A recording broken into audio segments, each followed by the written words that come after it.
I will talk about optimal partition problems and critical polyharmonic systems. This has been a joint work with Mónica Clapp, Oscar Palmas, Jonathan Torres, and Alberto Saldaña from UNAM. Actually, the work with Oscar Palmas and Jonathan Torres is still in progress. What is this problem about? Consider a bounded domain in Rn, where n is a natural number, and another bigger than 2m, where m is another natural number. We can consider this kind of polyharmonic equation in this domain, which is the m power of the Laplacian applied to u equals to this nonlinearity. This is the critical Sobolev exponent of order m. And if we look for solutions satisfying these Dirichlet boundary conditions, we can define the energy of a solution as follows. The energy of a solution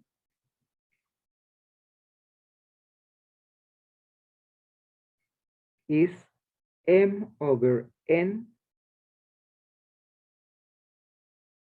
the norm of u squared, where this norm is a suitable Sobolev norm.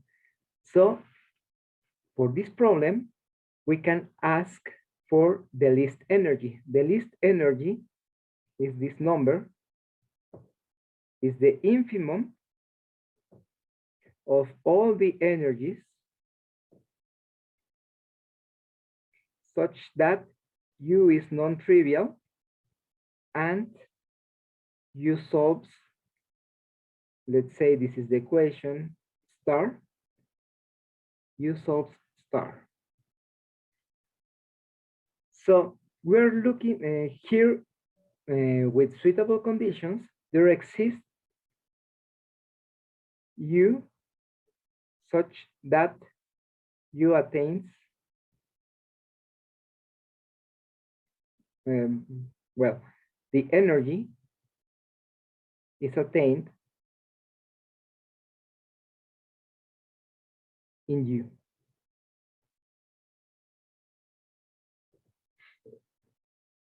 With this definition at hand, if we consider a natural number n, we can try to partition Rn into L domains as it is shown in this figure. So for each of these domains, one can consider the least energy of the solutions. Also, one can consider the sum of all these energies. What is the L partition problem on Rn? The L partition problem on Rn is to find a partition given by omega 1 to omega L, some subsets of Rn, in such a way that this sum of energies is the least of the sum of all energies given by any other partition. That is, this energy is the infimum of all the sums of the least energies of every other partition of Rn given by theta 1 to theta L, some domains in Rn. We will study the relation between the solution of an optimal partition and the solutions of some systems of Q-curvature equations. Also, we are going to study how this is related with sign changing solutions to the Yamabe problem. We begin with the motivation of the problem. One of the milestones of geometric analysis is the Yamabe problem. So I will recall the Yamabe problem, which it was our motivation. I will tell you why this is our motivation. So to talk about this problem, we fix a closed Riemannian manifold with dimension n bigger or equal than 3. So the question is, given this Riemannian manifold with some scalar curvature, it could be really nasty, like in this drawing, does there exist a conformal metric? Let's say this is G bar, F, U, F, G, excuse me, where F is a smooth function and positive, such that with this new metric, this is constant. So we are not considering anymore this kind of nasty Riemannian manifold. So we are considering one which has a constant scalar curvature. This was solved by the combined efforts of Yamabe, 1960s,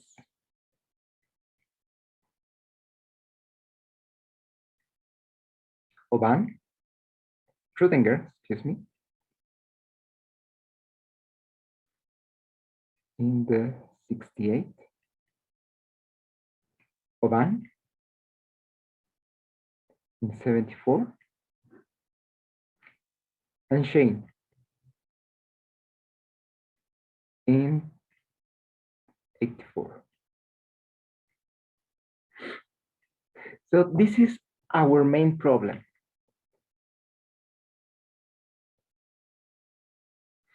So this problem is equivalent to solving a partial differential equation with critical Sobolev exponent. So if we consider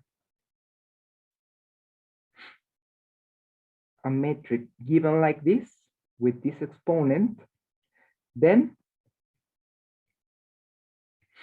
this U is a solution to the Yamabe problem if and only if it solves this equation.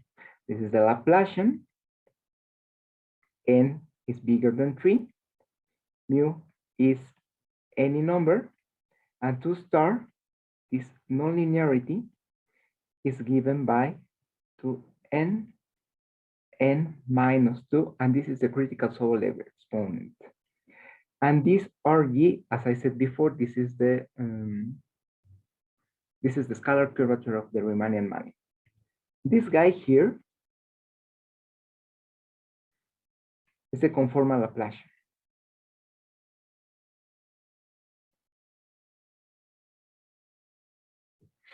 So if we obtain a solution to this problem, then this solution will give actually the scalar curvature equal to mu. But from the point of view of analysis, maybe the positive solutions to this equation are not really interesting. But if we try to look for sign changing solutions, new problems arise. So what we are going to talk about is about the sign changing solutions. The seeking of sign changing solutions began with Amann and Humbert in 2006, and many other authors have obtained sign changing solutions since then. For instance, Clapp and myself in 2017, and also Henry in 2019. Maybe these solutions are not really important from the point of view of geometry, because we are not obtaining a new metric. What we obtain is an almost metric, which it fails to be a metric on the nodal sets of the solutions. That is, where the solution U change sign. But from the point of view of analysis, as I told you before, these are really, really interesting. And also, surprisingly, we recover some really nice geometric features if we look for the nodal sets and actually the level sets of the solutions. The level sets of the solutions are going to give some really interesting foliations on the manifold. So the most interesting example from my point of view, and one of the main problems here, is to consider the Yamabe equation on Sn, on the sphere. So we are going to consider Pg to be the conformal Laplacian. And again, it is given by this equation with this nonlinearity. And we are looking for solutions that lives in this Sobolev space. This is the closure of C infinite M with respect to some norm, which is U Pg U dPg. It is the closure of this set under this norm. Actually, this problem is equivalent to the problem on Rn. And this is given by the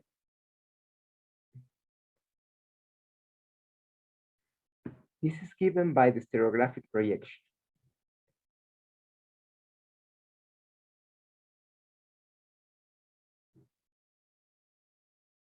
So solving this problem on Sn, it is equivalent to solving this problem on Rn. And these two problems have recently attained the attention of many researchers. For instance, this begins with Dink in 1984, continues with Clapp in 2013,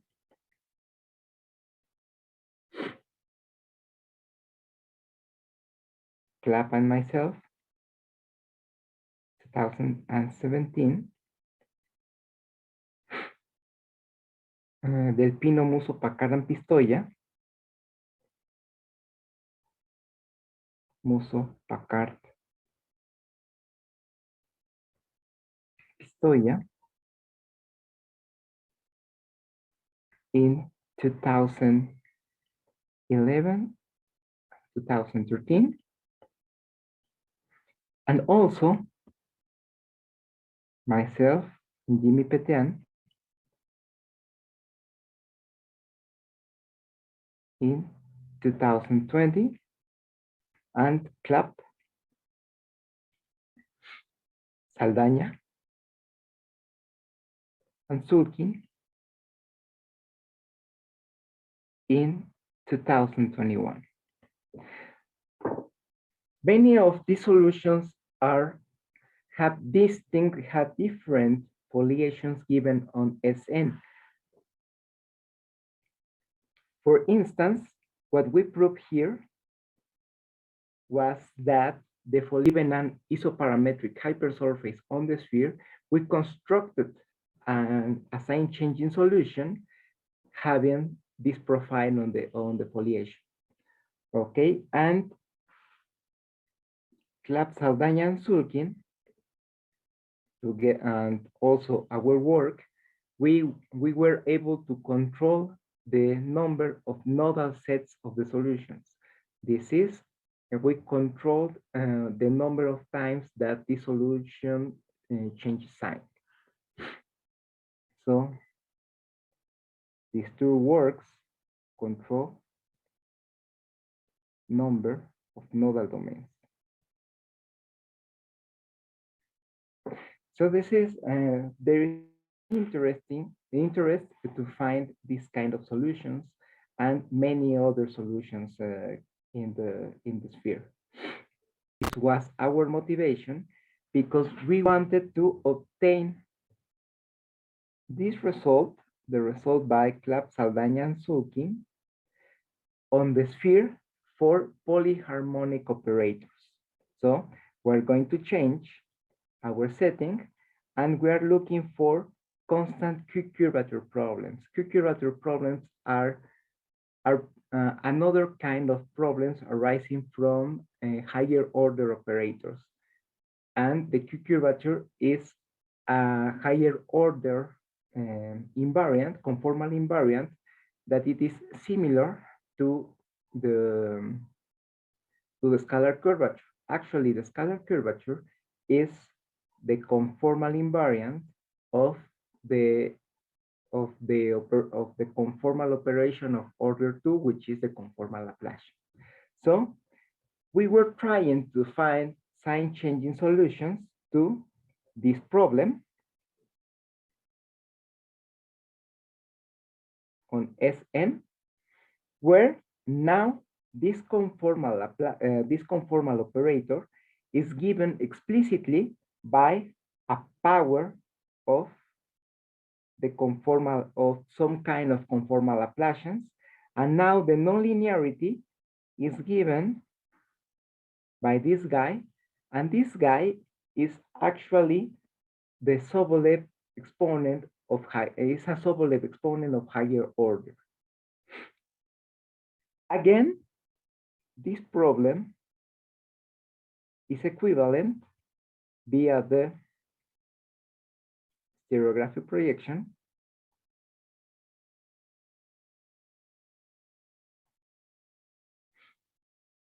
it is equivalent to solving this problem on Rn, where we are considering powers of the Laplacian.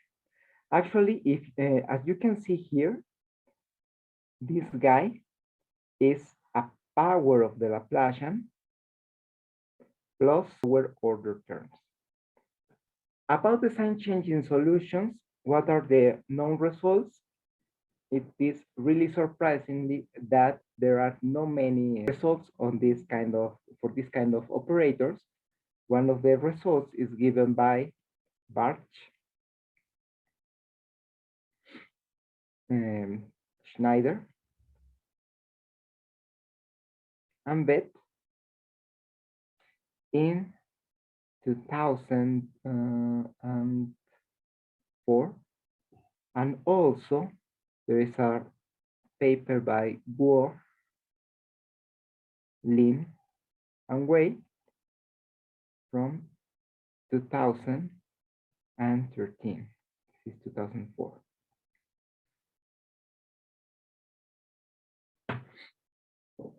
These are the only known results about sign changing solutions.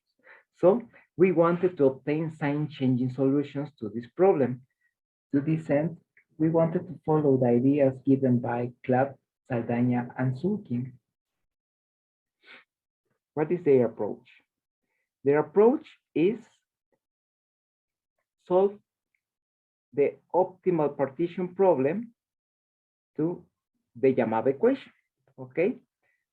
So we are looking for solutions to this problem on some domains in such a way that we give a partition of our manifold having and such that each solution has least energy. So they solve the L partition problem. They obtain L solutions and a partition of the manifold given by these guys. This is omega 1, omega 2, omega L, okay? And they propose that the function U equals to the sum from I equals to 1 to L minus 1 I QI is a solution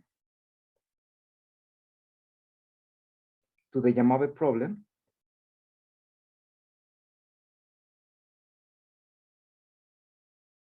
on MG and has having exactly L nodal domains.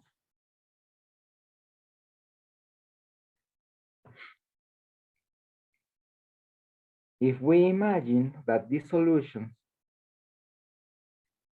are given in an interval, this will be clarified a little bit later. What they obtained was solutions having exactly L of these domains, where the solution has only one sign. It may be positive or it may be negative, but it changes sign exactly L times.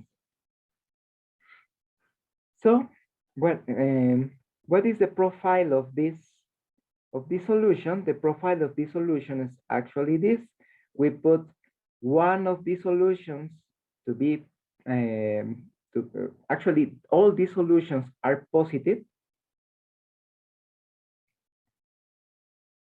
All UE are positive, and so one can put one solution like this, and then they glue this solution with the next one having opposite sign, and then they glue this solution with this one with the next solution have conserving its sign, and then they change the sign of the next function, and so on.